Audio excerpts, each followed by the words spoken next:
உளுந்தூர்பேட்டை வட்டாட்சியர் அலுவலகம் முன்பு திமுக எம்எல்ஏவின் மகன் வீட்டில் வேலை செய்த இளம் பெண் ரேகாவை கொடூரமாக தாக்கி கொடுமைப்படுத்தி கண்டித்து அதிமுக சார்பில் கண்டன ஆர்ப்பாட்டம் நடைபெற்றது.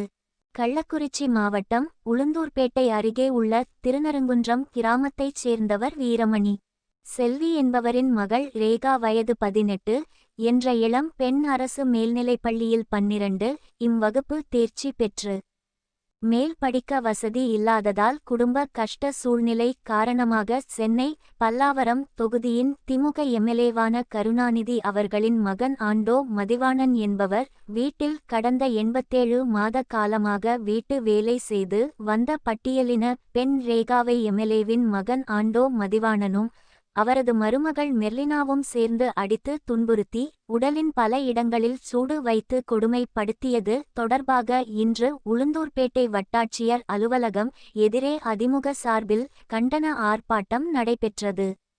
இந்த கண்டன ஆர்ப்பாட்டத்தில் முன்னாள் சட்டமன்ற உறுப்பினர் இரா. குமரகுரு, முன்னாள் அமைச்சர் மோகன், கள்.